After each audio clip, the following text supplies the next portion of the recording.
नमस्ते। BEd second year अपना जो सब्जेक्ट है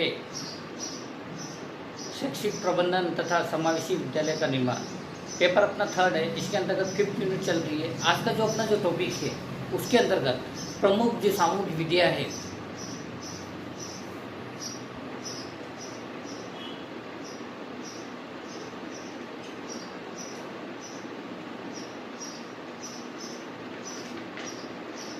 प्रमुख जो सामूहिक विधियाँ है, सामूहिक विधियों के जो लाभ हैं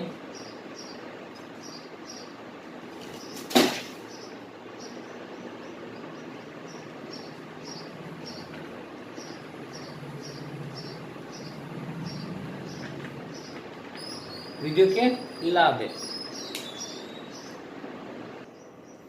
विधियों के लाभ है।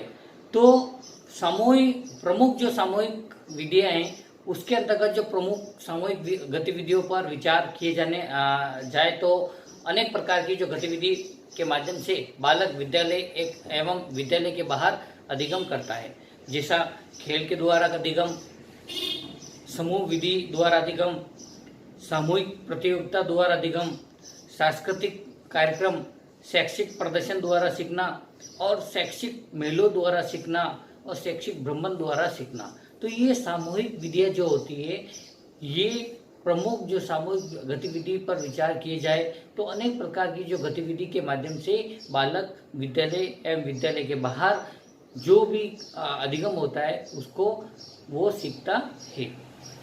इसके अंतर्गत जो सामूहिक विद्यालय के जो लाभ है उसमें जो बताया गया है, जो सामूहिक विद्यालय को मनोवैज्ञानिक सिद्धांतों के अनुरूप माना जाता है, और क्योंकि बालक का जो स्वभाव सदैव समूह में कार्य करने के लिए तत्पर रहता है और तथा समूह में बालक अधिक गति से सीखता है।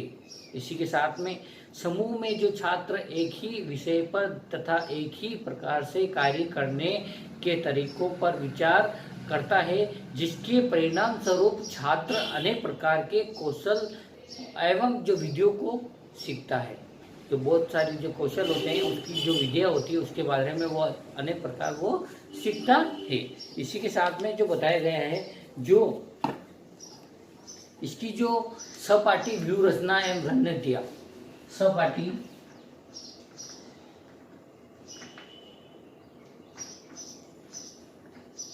व्यूह रचना एवं या रणनीतियाँ, सहपाठी व्यूह रचना एवं रणनीतियाँ।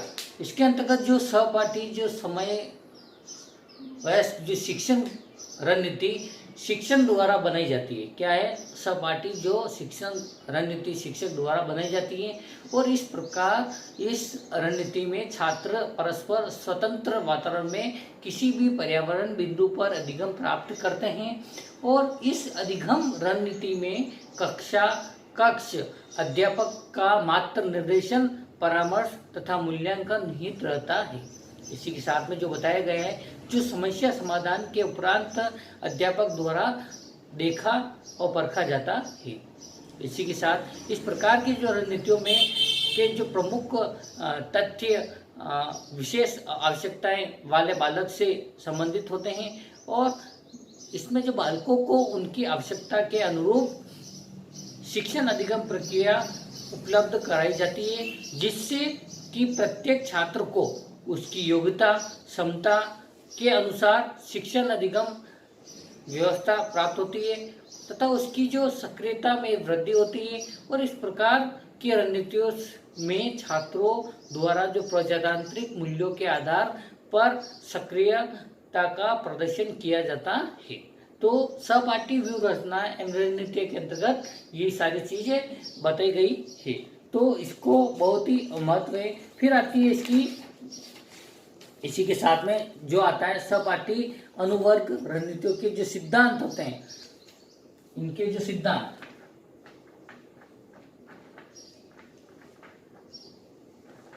अब सिद्धांत सहपाठी जो अनुवर्ग जो रणनीतियों के सिद्धांत पीयर ट्यूटोरिंग यानी पीयर ट्यूटोरिंग के अंतर्गत जो बताया गया है, जो प्रजातांत्रिक मूल्यों का सिद्धांत प्रजातांत्रिक जो मूल्यों का जो सिद्धांत होता है उसमें प्रत्येक छात्र को अपने विचार प्रकट करने का पूर्ण अधिकार है। आवश्यकता पूर्ति का सिद्धांत, फिर आता है उपचारात्मक शिक्षण का सिद्धांत। इसके अंतर्गत जो शिक्षक द्वारा मात्र सहयोगी रूप में अपने कर्तव्य का पालन किया जाता है।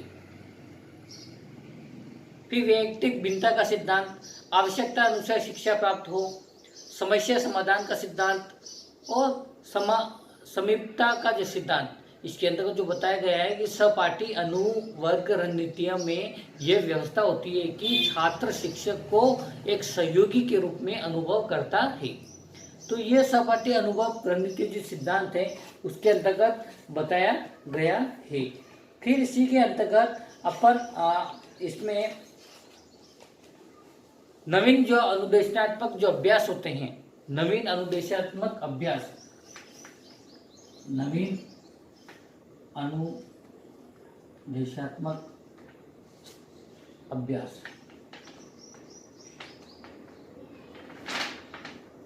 इसके अंतर्गत जो बताया गया है, जो नवीन अनुदेशात्मक अभ्यास के रूप में सूचना प्रौद्योगिकी का महत्व स्थान है और सूचना प्रौद्योगिकी का ज्ञान एवं शिक्षक को अनिवार्य रूप से होना चाहिए।